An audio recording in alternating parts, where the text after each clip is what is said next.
Police collusion with Diddy arrested. Kash leaks FBI memo. Brad Pitt's box matches classified data. The rain hadn't stopped in days. Outside the federal courthouse in Manhattan, cameras flashed, reporters shouted, and protesters waved signs that accused a music mogul of atrocities too dark for the morning news. This wasn't just another celebrity scandal. This was war. Inside, under the cold light of courtroom chandeliers, Brad Pitt sat in silence. No entourage, no sunglasses, just the man, the evidence, and the weight of a friend's life hanging in balance. The prosecution called him simply as Mr. Pitt, but the room knew who he was. His name had appeared in whispers and speculation, but no one expected him to walk into court with a steel fingerprint-locked box cradled in his arms. The moment he placed it on the witness table, the room changed. "My name is Brad Pitt," he said, voice clear. "I'm not here as an actor. I'm here as a witness and a friend. Leonardo DiCaprio has been missing for over a month, and I believe this box holds the key to finding him and convicting the man responsible." Gasps, shuffling. One of the jurors dropped her pen. Across the room, Sean "Diddy" Combs sat with narrowed eyes. Beside him, his lawyer Tenny Garagos leaned in to whisper something. Diddy's lips twitched, but he didn't move. He just stared. The judge nodded. "Proceed." Pitt opened the box. Inside, a hard drive, a journal, several old camcorder tapes, and a blood-stained envelope. The courtroom went silent. "I received this box after Leo disappeared," Pitt said. "He told me over the phone just before he vanished that his life was in danger, that he had discovered things about Diddy's network, things too dark, too wide-reaching. He begged me to find the steel box in his Topanga Canyon home." He paused. His voice cracked. "I thought I was too late." Then the flashback, a week earlier, Topanga Canyon. Pitt, alone in the rain, broke into Leo's abandoned house. He moved quickly, just like Leo had instructed, down into the basement, behind the fuse box, and there, exactly where Leo said, was the box. That night, Brad received a call. A voice, official-sounding, claimed to be LAPD. "We know you have the evidence, Mr. Pitt. For your protection, deposit it in the following location. You're in danger." But something felt off. The voice was too polished, too rehearsed. Brad didn't comply. Instead, he checked the number against a private security contact. No such officer existed. The line was rerouted, cloaked. Someone was pretending to be law enforcement. That night, Pitt reinforced the panic room in his Hollywood Hills estate and moved Leo's mother and sister inside. He placed the steel box in a new safe behind his fireplace. 2 days later, an unmarked car tailed him for 5 miles. He reported it to LAPD. Nothing. No records, no trace. The war had begun. Back in court, Pitt continued. "The drive inside this box contains classified recordings Leo made. One of them captured Diddy at a private villa in the Cayman Islands discussing a purge. A hit list, 12 names, including Leo's." Tenny Garagos stood. "Objection speculative, unverified." The judge raised an eyebrow. Overruled. Pitt handed the drive to the court technician. Within seconds, a grainy video appeared on the screen, a shaky camera, dim candlelight, and a voice, Diddy's voice. "If we want this empire to last, no one talks. No one who sees anything leaves. We've already buried 3. You know the rest." The room held its breath. Pitt pointed to the man sitting across from him. "He said that. He orchestrated it. And Leo was next. A beat. Then chaos." Diddy slammed his fist on the table. His lawyer jumped up. Bailiffs rushed forward. The judge banged the gavel. Order in the court. But Pitt didn't flinch. He knew. He knows everything. And someone in law enforcement tipped him off. That's how he knew I had the box. That's why he sent a fake cop to silence me. This trial isn't just about Leo, it's about a system that's protecting monsters in plain sight. The judge called for recess. Reporters burst from the courtroom like bullets from a chamber. Outside, the rain finally stopped, but the storm had only just begun. As the courtroom emptied into a sea of murmurs and flashing lights, Brad Pitt stayed behind, alone. The steel box was now in the custody of the court, but what it contained had already cracked open a Pandora's box far larger than anyone had imagined. Inside the panic room of his estate, Leonardo DiCaprio's mother, Irmeline, and his younger sister clutched each other tightly. Brad had transformed his Hollywood Hills home into a makeshift fortress. Panic buttons, armed security blacked-out windows. He knew this wasn't just paranoia. He had seen the tape.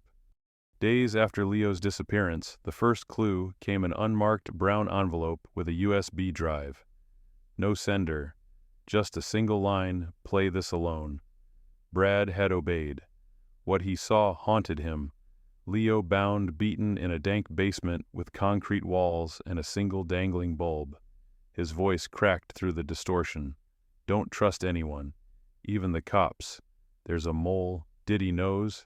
The evidence, it's in the steel box. Protect it. Protect my family. Brad clutched the screen. He hadn't cried in years. That night he didn't stop. In the courthouse's private chambers, Judge Walton leaned over the evidence table. Beside him, Assistant District Attorney Maren Comey and Head Investigator Julian Reyes studied the contents of the steel box. The evidence was overwhelming. Grainy videos, transaction receipts, lists of names marked silenced, and voice recordings, some faint, some clear. Most chilling was the handwritten letter in Leonardo's journal. They lured me into it, Brad. Promised it would stay private. But when I tried to leave, I became a threat. Diddy doesn't forgive. He erases. If you're reading this, I've either vanished or I'm dead. Do not trust Tenny Garagos. He handles the cleanups. He threatens the families. He's not a lawyer, he's a fixer. Find the box. Share the truth, no matter what it costs. The judge, a stoic man with decades of legal experience, turned pale. Is this real? He asked. Comey nodded grimly. We've had whispers for years, but this confirms it. Back in his estate, Brad went over everything Leo had ever said about Diddy. The parties, the pressure, the warnings. He has files on everyone Leo once whispered during a 2019 trip to Iceland. Even politicians. He blackmails the ones who try to back out. This isn't just sex or money, it's power, influence. And if you cross him, you vanish. Brad didn't want to believe it then, but now he was living in Leo's nightmare. That night he got another call. Unknown number. He let it go to voicemail. When he listened, a chill ran down his spine. Mr. Pitt, we know you've been speaking to the court. This is your only warning. Drop the case, return the box, or your loved ones will become collateral. You think Leo was the last? He saved the recording. Then sent copies to Comey Reyes and a trusted journalist he once worked with in a documentary project about post-war trauma. If anything happened to him, the truth would live on. Meanwhile, inside the prison-like quiet of Diddy's luxury estate in Miami, Garagos paced in the study. He wasn't supposed to show up. Pitt wasn't part of this. Diddy stared at a fireplace drink untouched. He was Leo's brother and everything but blood, he muttered. That kind of loyalty, it's dangerous. We can still fix this, Garagos said. I have someone inside the LAPD. They were the ones who made the call to Brad. We'll keep the pressure. We find the backups. We destroy them. Diddy turned. And if we can't, Garagos hesitated, then answered, we silence him. A long silence. Diddy's eyes burned. Then do it. Make it clean. 3 days later, the court ordered a protective detail for Brad Irmelin and Leo's sister. FBI agents replaced Brad's personal security. Panic rooms were reinforced. Every email, text, and movement was monitored. But they were too late. On a fog-drenched morning, Brad's estate was breached. Not by force, but by impersonation. A man in LAPD uniform, with a real badge number and a matching name from the force's database, claimed to be assigned to his security detail. He was allowed in. Minutes later, Brad's dog was found unconscious in the hallway.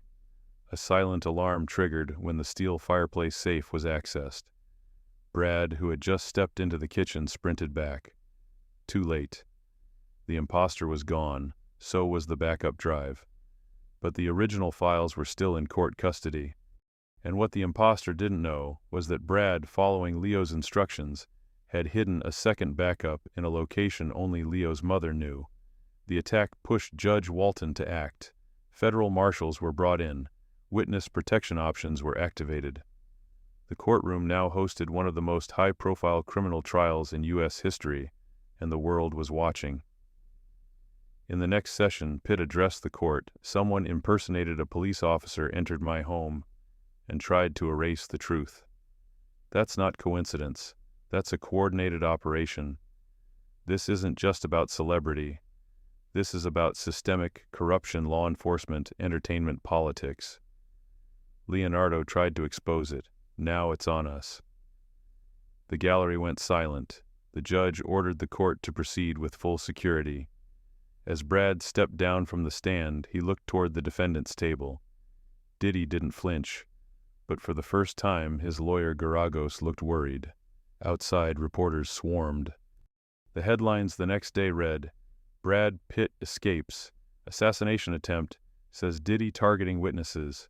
Leonardo DiCaprio's final message revealed, they'll erase everything. Steel box evidence in Diddy trial may expose powerful political ties." And in a quiet, secured location far from Los Angeles, Ermeline DiCaprio opened a sealed envelope from her son.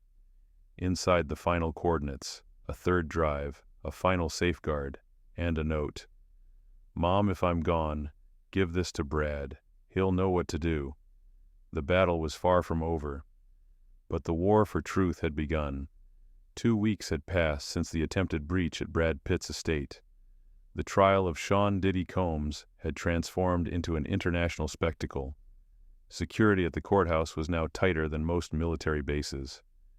Barricades lined the perimeter, snipers were spotted on rooftops, and press credentials were more difficult to acquire than front-row tickets to the Oscars.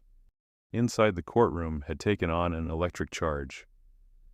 Prosecutor Maren Comey called the next star witness FBI cyber forensics agent Elena Park.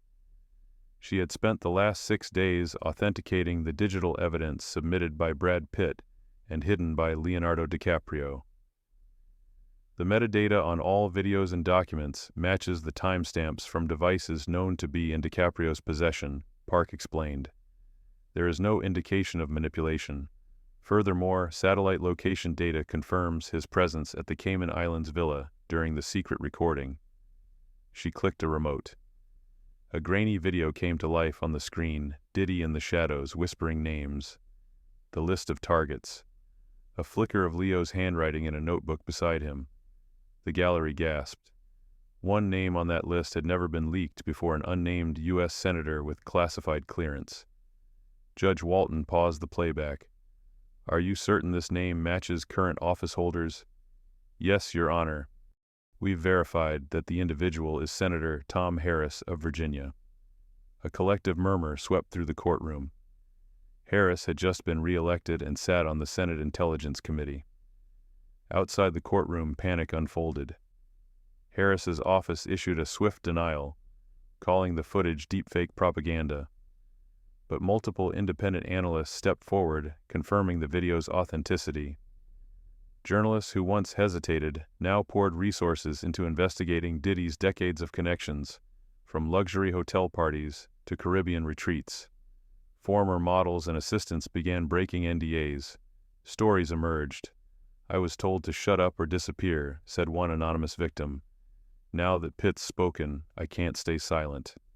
Meanwhile, Pitt received a message from a burner phone. A single word: found. He didn't hesitate.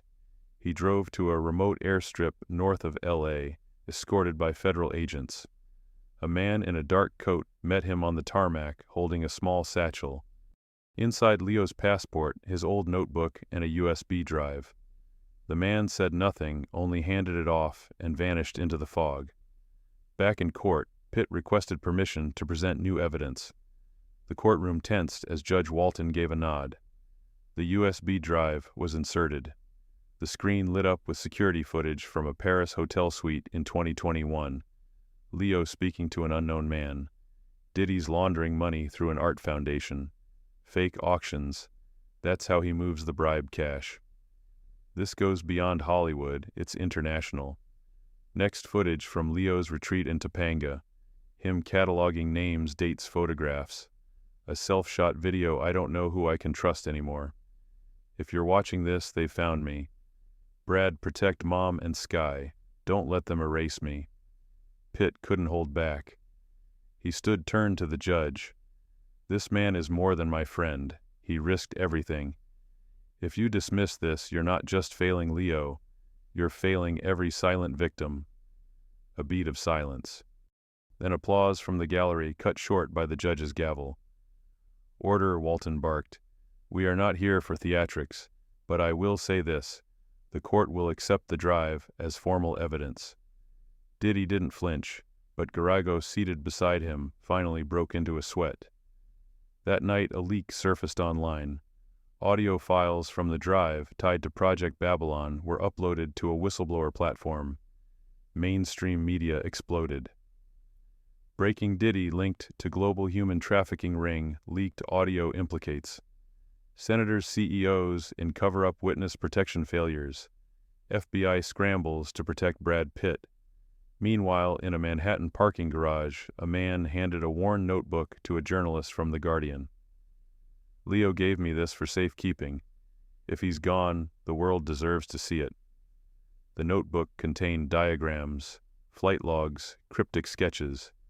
At the back, an envelope labeled Final Names. The next morning, Judge Walton called a closed-door session. He summoned top federal prosecutors, DHS, CIA liaisons. The evidence had grown beyond criminal trial. This was national security. Pitt sat quietly beside Comey. Outside, helicopters buzzed. Protesters held signs. And in a classified evidence room beneath the courthouse, a final encrypted file waited to be opened. Its title, Last Will, LD, and what it contained could shake the world. The courthouse was quiet that morning, too quiet. Brad Pitt sensed it immediately as he entered the courtroom, flanked by federal marshals. The crowds were thinner, the press unusually subdued.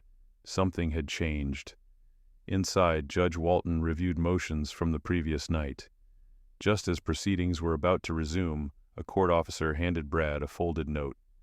His heart raced. It read, "They know. One of yours told them. Do not trust the man in uniform."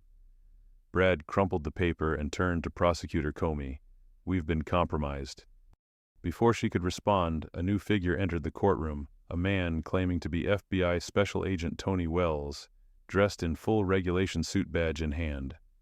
"Mr. Pitt, we need to speak privately," he said, voice calm but insistent. Judge Walton allowed the recess. In a small consultation room, Wells shut the door and leaned forward. "You're not safe, Mr. Pitt. There's been chatter of retaliation. You need to turn over the hard drives for protective custody." Brad hesitated. Something in the man's eyes felt off, too rehearsed, too polished. He remembered Leo's warning. Diddy and his cronies are cunning. He nodded slowly, but didn't move. "Do you have federal clearance to transport evidence?" Wells smiled. "I have authorization from the deputy director himself." Brad stood. "Then you won't mind if we call him directly." Wells didn't flinch, but his jaw tensed. "There's no time. If you care about Leo, you'll do this." Brad's hand hovered near the silent alarm button under the table. Then came the slip. Wells referred to a location, Leo's Malibu safe house, that had never been disclosed publicly. Brad pressed the alarm. Within seconds, real FBI agents burst into the room, weapons drawn. Wells was tackled and disarmed. His badge was a fake. His identity a hired impersonator, linked to a known shell company funded by a Cayman Islands account tied to Diddy. The room erupted in chaos, but Brad felt only rage. Diddy wasn't just playing defense, he was hunting. In court, news of the attempted infiltration spread fast. Comey submitted a motion to place Brad Pitt under full federal protection. Walton agreed.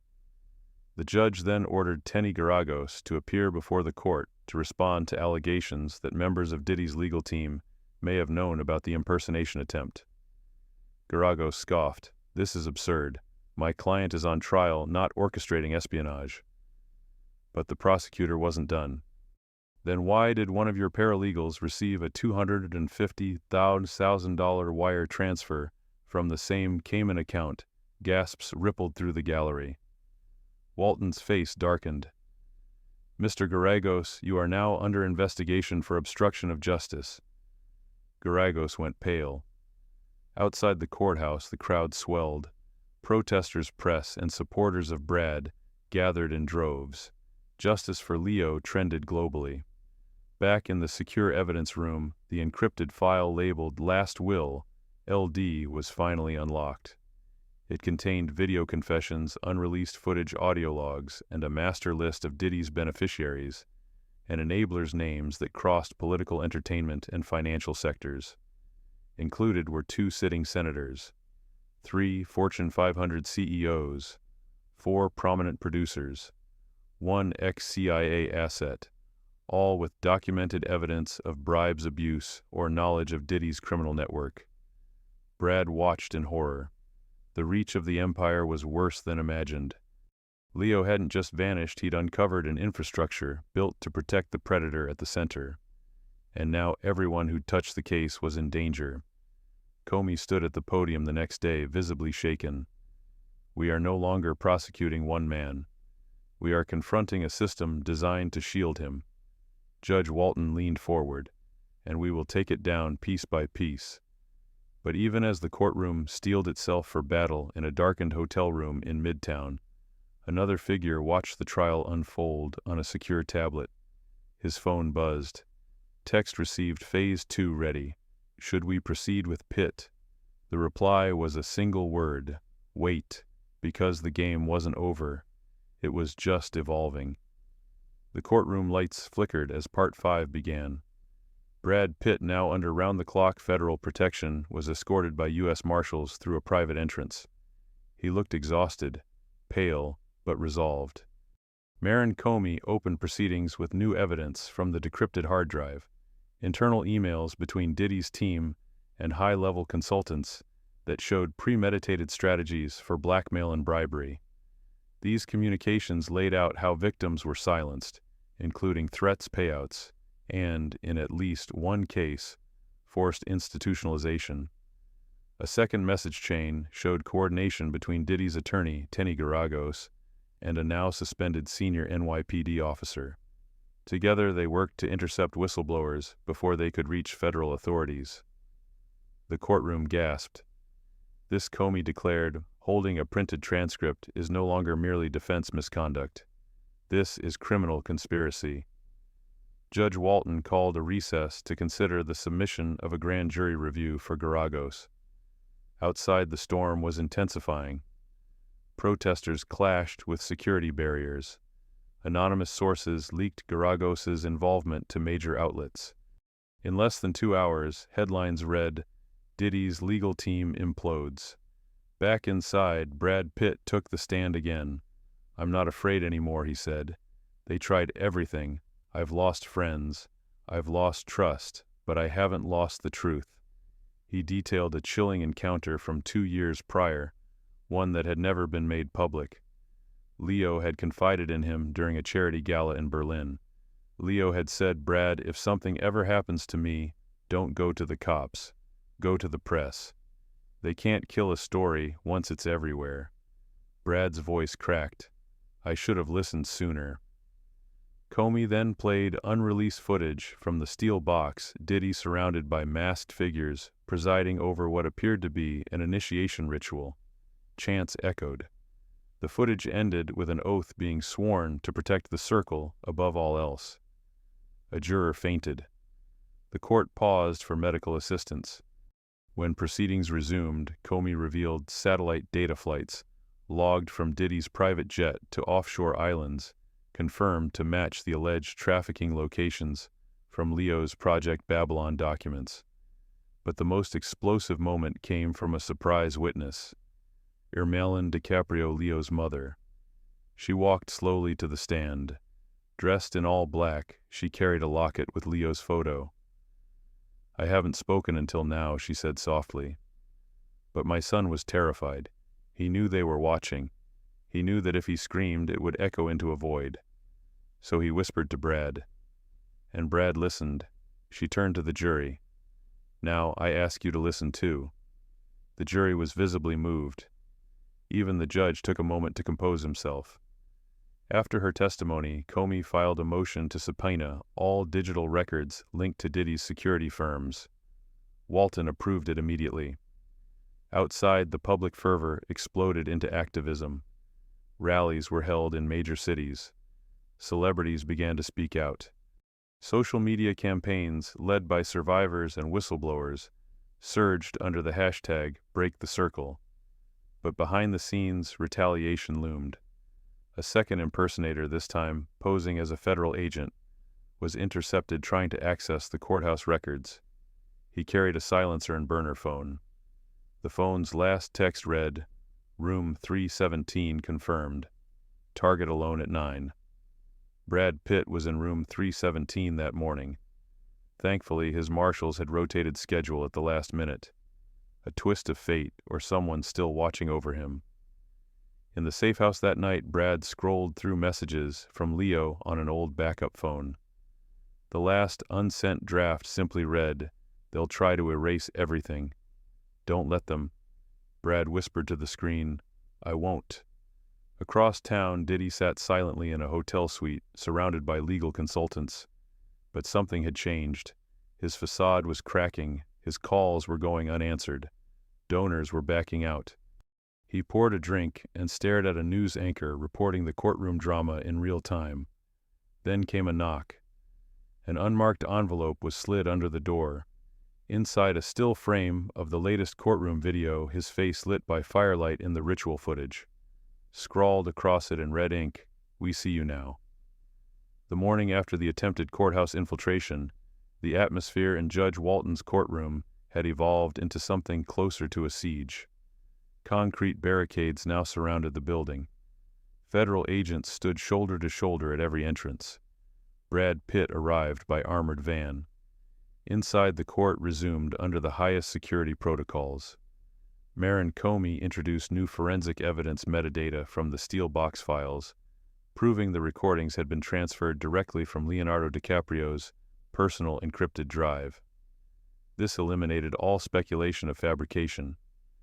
Garagos, Diddy's lawyer, tried once more to argue tampering, but the judge cut him off. "Monsieur Garagos, you may be defending your client, but if one more motion borders on obstruction, I will hold you in contempt."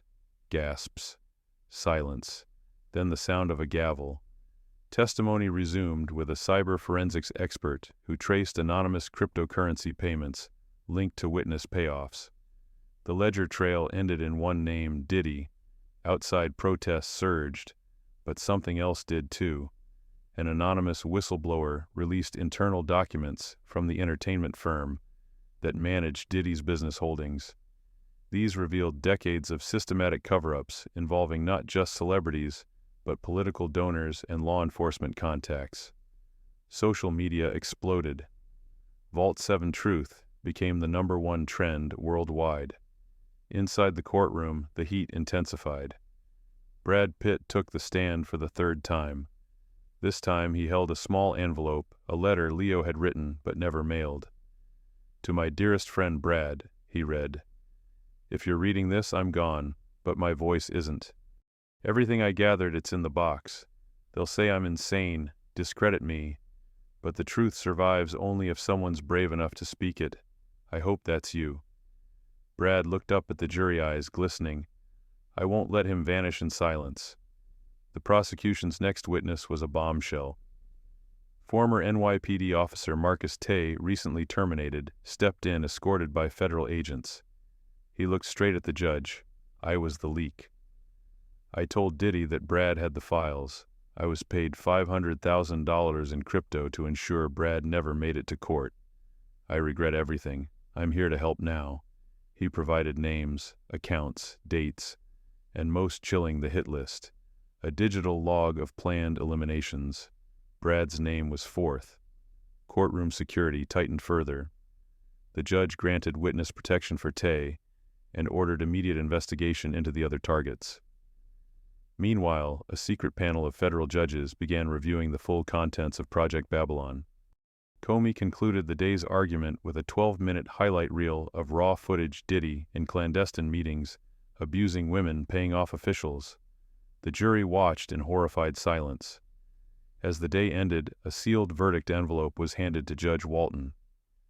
It wasn't the final judgment, but a decision on whether the case would proceed to federal criminal tribunal. The courtroom waited. Walton opened it. He read aloud.